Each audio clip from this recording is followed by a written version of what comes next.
Hey, what's up? We're back with another post-fight show. Remember, if you like the content, hit that like and subscribe button. Also follow us on our social media channels. We're at the Mandatory TKO. Brian, 3 years was the last time that Amanda Serrano got a TKO KO victory. That was the last time.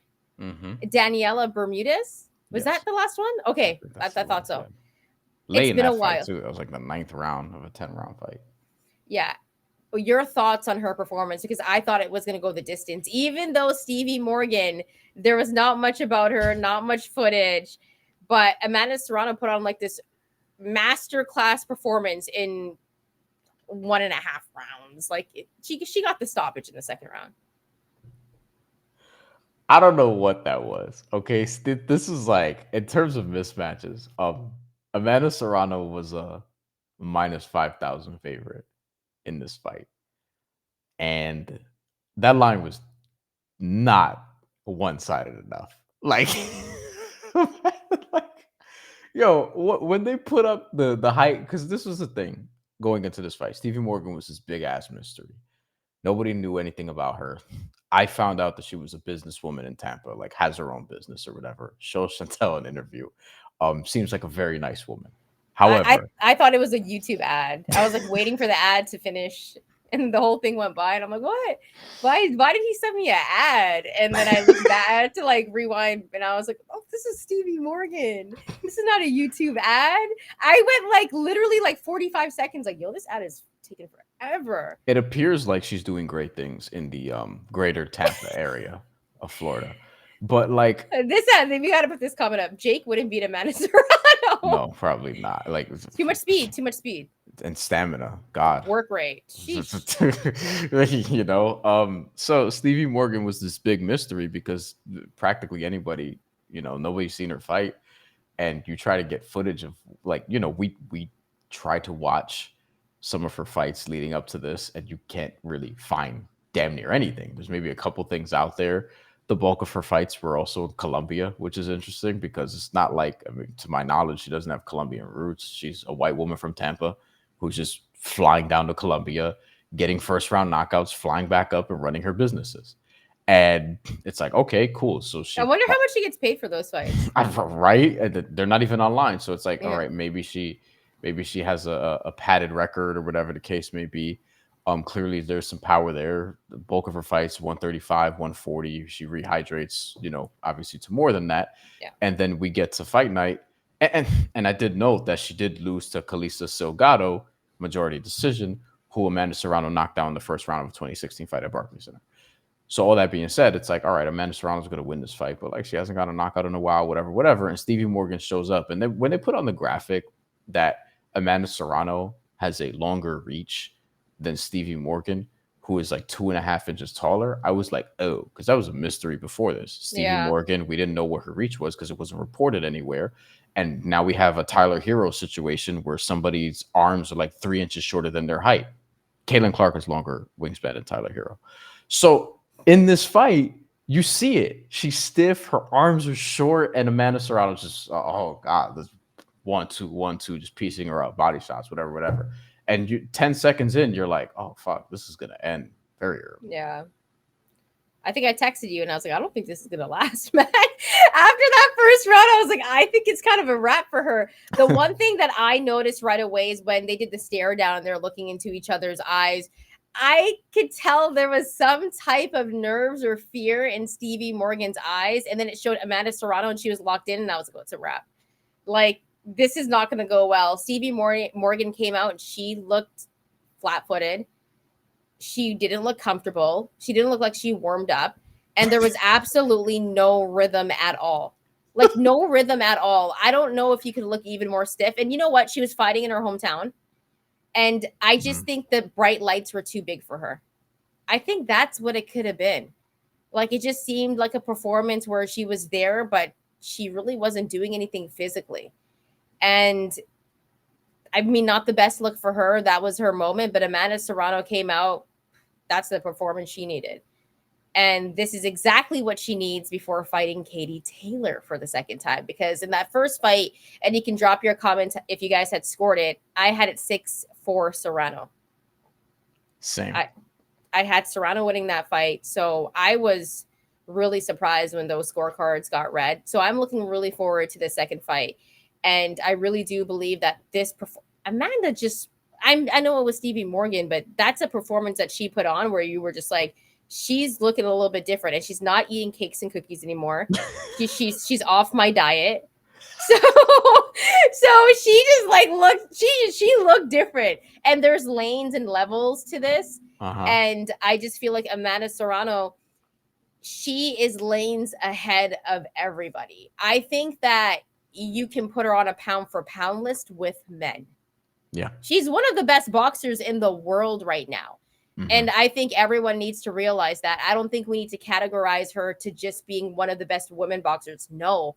Amanda Serrano is one of the best boxers in the world. She's on the pound for pound list. And Bryan, I actually think we should make a pound for pound list with men and women. UFC has done that Yeah. also. And that's the right way to do it. Yeah, I think I don't remember if the WWE did this with their Power 25 back in the day. Probably dated myself because that's a reference from like 18 years ago. Amanda Serrano has been one of the best boxers in the world for at least 5 or so years at this point. 5 years ago was when she beat Heather Hardy the first time, and Yeah. that was when more people started like arriving to this point with her. Shortly thereafter is when we started seeing her more high profile bouts, whatever the case may be. So the Katie Taylor fight is going to be an interesting one. The my concern for that fight, we'll talk about it more. Like we got months and months, but my concern, two concerns probably heading into that fight is just one, the weight. Katie Taylor is more comfortable at 140. Amanda Serrano has won a title at 140 before, although she just I think hasn't spent Amanda's a natural ton of weight though time. is like 126. Like she looks more Yeah, natural at 126 for sure. she hasn't spent a ton of time at that weight class, but champion in 7 different weight classes as It's crazy. it's the only other person who's done that is Manny Pacquiao, who's done it in 8 weight classes, and people have questions about how that is, but I'm not going to get into that. People do, not me. Amanda Serrano also is not just one of the best fighters in the world, pressure fighters in the world, volume punchers in the world, but like I think she can beat Katie Taylor. The issue is that fight that was very, very close a couple years ago was at Madison Square Garden. Now, there's a lot of Katie Taylor support around here in New York City where I'm at, but this is Amanda Serrano's crib. So, we'll see how it's going to be when this fight eventually does take place in AT&T Stadium in Texas. But I still am not, She should have support there. I think both will, but because they're both gonna have fan bases that travel. Yeah. But we'll see. The weight's gonna be interesting. This is a great. I don't know about great. This is an adequate warm up for her at 140 pounds, but goddamn, it was just a warm up because I don't. Did Stevie Morgan land a punch? I need to pull up the punch stats for this. I don't think so. There was a lot of punches landed on her face though. Let's get over to Hustle Man actually, because this would be hella dope. But The I don't weirdo this comments stopped now that we started talking about Amanda Serrano. Serrano, Katie Taylor at 140, Cameron and Mayer on the same card would be fire. For sure. Like there's a lot of good fights to make. IMPK 13.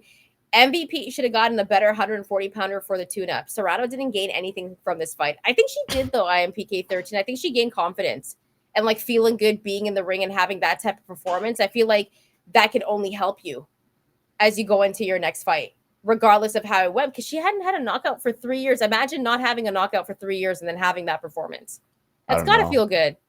But I kind of get IMPK 13's point. I might even agree because like Stevie Morgan was so bad in Yeah. this performance. Like it's kind of like when you lose. Not this isn't the case with Amanda Serrano, but just follow me here. It's like when you lose a game in 2K on Hall of Fame mode, and then you put it down to rookie, and you win 100 fucking 12 to 48, and then you put it back on Hall of Fame for the next fight. Like that's not really warming you up. You know what I mean? Like Nah, but it feels good to see the 140 on the screen. You know what I mean? Like it's too easy. The other night I was playing NCAA college football and I was playing in the Apple Cup with like UW and like Washington State because did like you obviously have you finished a season already? No, I'm not that crazy. I was just Oh, exhibition. It was okay, exhibition. okay. And I was just smoking Washington State. It was like 42-0 in the third quarter. And I was like, I gotta stop.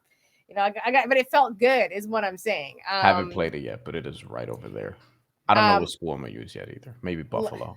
let's go to Hustle Man. I'm not gonna lie, I had Katie 6-4, but I could have seen it as a draw. A lot of people had it close. If you had Katie, I'm not gonna be mad at that. Yeah, I can see that totally. A lot of people had it like that as well, Hustle Man. So I could definitely see that. Let's stick with your comments though, because you have some good ones tonight. Amanda is number one for me if we're going off competition and resume and divisions. I think the knock on Clarissa Shields is that people are like, well, who has she like really, really, really fought in her weight class? But I still think Clarissa Shields, it's hard. I feel like her and Amanda Serrano for me are like 1A, 1B. Yeah, and I don't think Shields.